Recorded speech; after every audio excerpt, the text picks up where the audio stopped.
Okay, balikan ko lang to si Carlos Yulo, no? Because we haven't talked about the other person in this Mm, drama. It's not just the son and the mother. There's a girlfriend, a partner, no? Na naging, she's become controversial, mm, probably without even wanting to be, no? yeah.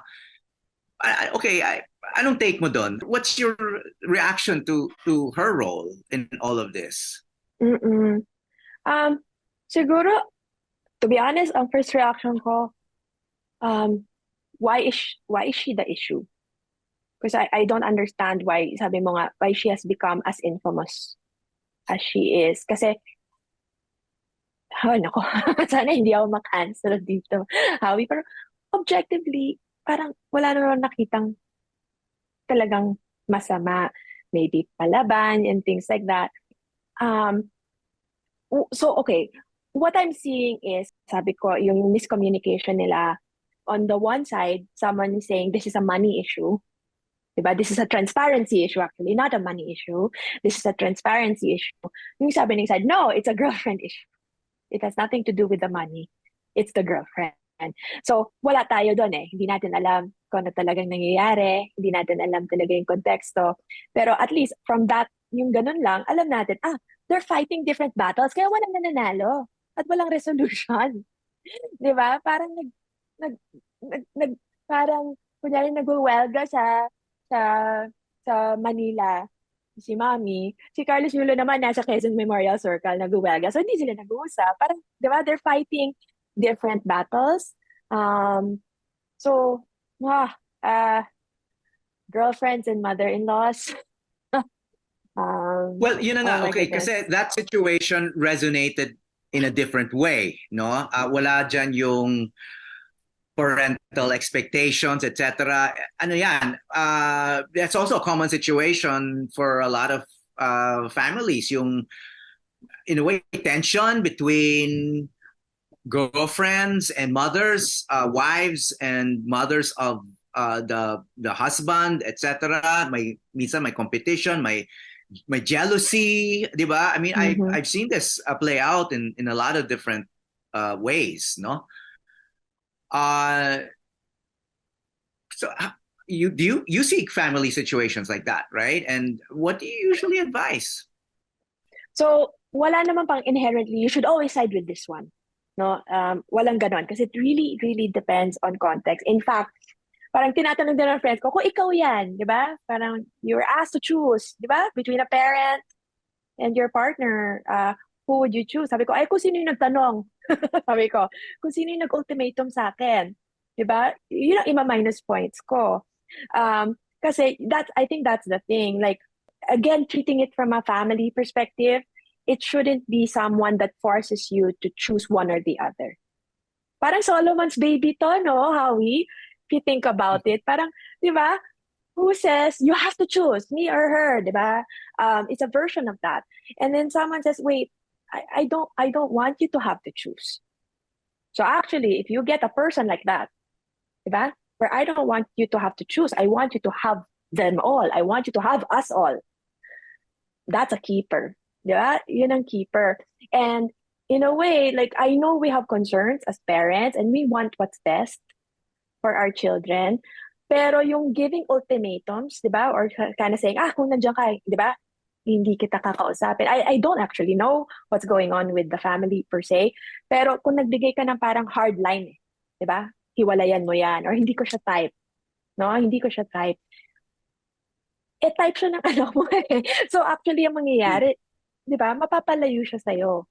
So what I advise parents, Howie, no matter, with this issue and other issues, is always choose the side where he will continue to listen to you. Diba? Always choose the route na meron ka pa ring influence sa kanya. Na you're still someone he trusts.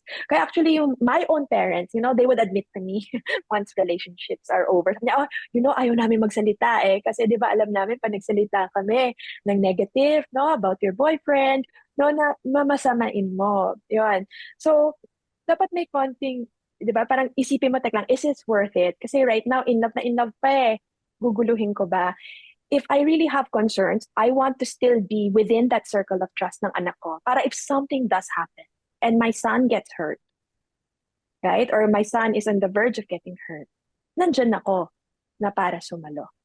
Okay, but as you know, most parents naman are well-intentioned, no? And Mhm. sometimes yung perception nila is the partner is not good for their child.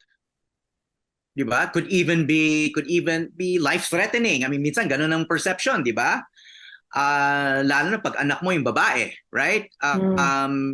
There's a distrust. I mean, where do you draw the line? I mean, yeah, I understand where you're coming from. Na, ayaw mo masyadong makialam because that's the love life of your child and that should be their decision, etc. But at the same time, as a parent, my natural instinct ka, no, to protect your Mm-mm. offspring and my threat perception ka eh.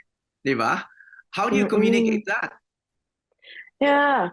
Um, Ako, when I imagine it, no, like, oh, kung nangyari sa akin yon and I really don't like who Pablo is seeing, di ba? Parang isip ko, gusto ko siyang tanungin, oh, anak, what do you like about her? Kasi yun talaga ako eh. I wanna be on the inside. I don't wanna risk being on the outside. Kasi lalo na kung may threat. Tapos parang boy who cried wolf yan, di ba? Kung masyado kang mabilis. I would ask my son, parang, oh, tell me what you like about her. Di ba kasi baka naman meron akong hindi nakikita. And at the same time, makikita ko, bakit attached na attached siya despite all these red flags? Di ba? Um, and then, sort of, in a way, nasa palakihan eh, di ba? Parang, ano bang magandang partner? So, actually, in general, I encourage parents not to talk to their kids, even young kids, no? Because they know what a boyfriend is, they know what dating is. To say, well, how can you be a good boyfriend, girlfriend? How do you know they're a good boyfriend, girlfriend to you? So, in other words, hindi ka magre-react pag nandyan na. Dapat before, before pa nagka-girlfriend, before nagka-boyfriend, medyo na-assess mo na kung well-placed ba yung, di ba, values, nakakakita ba ng red flags yung anak mo. Kasi kung ikaw lang nakikita, tapos siya hindi niya nakita, parang di ba? May nawala again. So communication. Now, of course, this is when wala namang labag sa batas. Now, di ba, if they're, oh my God, drug dealer yan. O kaya mamamatay tao yan. Oh my God, binubugbog yung anak ko. Iba yon, right? If there are actually legit safety issues. But barring that, kung medyo personality differences, some value differences na hindi naman illegal values yung gusto ng isa, mas okay nang alamin mo, intindihin mo, pag before you try to make an intervention, and you can make an intervention to, di ba, sa child mo, before you make an intervention, you better really, really, really understand that mahal na mahal ng anak. Kasi pag hindi mo pa naintindihan and you attempt an intervention, ano sasabihin ng anak? You don't understand. You don't know her. O di wala, talo ka.